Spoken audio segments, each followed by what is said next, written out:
Bonjour, je suis Jean-François, responsable de la société Cellonnet et je vais vous montrer au travers de la vidéo qui va suivre que prendre des cotes pour réaliser vos voiles, c'est très simple. Pour prendre les cotes du génois, on commence par le guindant. Pour cela, on démonte la manille où était fixé le génois. On place le double décamètre dans la manille. Si par hasard, vous avez une drisse qui est capricieuse et pour éviter de casser le décamètre, quand vous allez vouloir redescendre votre émerillon, vous remettez un petit bout qui va pouvoir forcer sur la drisse. Ça en place, il faut monter la drisse en tête de mât. L'émerillon bien embuté, on sécurise la drisse et on vient prendre la cote directement au niveau de la manille, si possible en position de travail. Donc ça, c'est la cote de notre guindant disponible.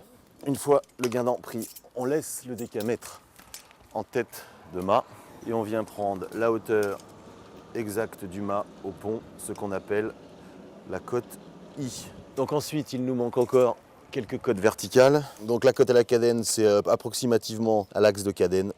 Ensuite, pour connaître les bonnes positions du point d'écoute, on va prendre les cotes verticales concernant le rail de génois. Donc là, on prend bien soin de faire le tour de la barre de flèche avec le décamètre et on vient prendre le rail qu'on met en position avant. Et pareil, on prend la dimension approximativement au niveau de l'axe. Donc là, en l'occurrence, 11,80 m. Ensuite, on met le rail en position arrière.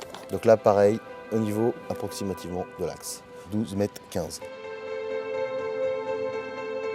Après nos cotes verticales, il faut prendre les cotes horizontales de la cadène d'été jusqu'au pied de mât, en l'occurrence ici 3,80 m. Ensuite, il faudra prendre la cote de la cadène d'été à la cadène de haubans. Pour mesurer la cadène de haubans, il faut prendre le hauban le plus à l'extérieur. Ensuite, il faut prendre les cotes entre la cadène d'été et le chariot de génois en position avant et la cadène d'été et le chariot de génois en position arrière.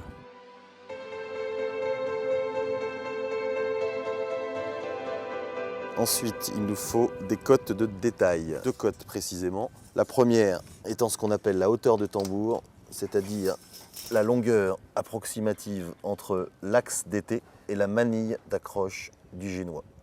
Deuxième cote de détail, c'est la cote qui va de l'entrée haute de votre profil d'enrouleur. Là sur le rail, on voit bien l'entrée haute de la ralingue et l'entrée basse.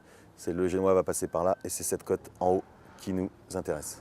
Jusqu'à la partie haute de la manille d'accroche. Si par hasard sur votre enrouleur vous ne trouvez ni de marque ni de type, il est nécessaire de mesurer au pied à coulisse la ralingue de votre ancien génois sans trop forcer sur le pied à coulisse pour connaître le diamètre fini de cette ralingue.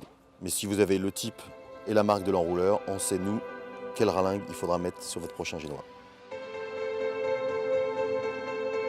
Afin de faire un dessin adéquat au bateau, on a besoin de cotes approximatives qui consistent à aller de la moitié du bateau, dans l'axe du bateau, jusqu'au haubans, donc la demi-largeur du bateau jusqu'au haubans, le plus extérieur. De la moitié de l'axe du bateau jusqu'à la poulie de rail en position avant. Et la dernière qui est de la moitié de l'axe du bateau jusqu'à la poulie de rail en position arrière. Ces cotes ne sont pas au centimètre près, c'est simplement une donnée supplémentaire. Vous avez décidé de prendre vos cotes, eh bien félicitations. Sachez que de toute façon, toutes vos cotes seront contrôlées. Et si vous avez une question lors de votre prise de cote, n'hésitez pas à nous appeler sur le fixe ou le portable et nous ne manquerons pas de vous aider.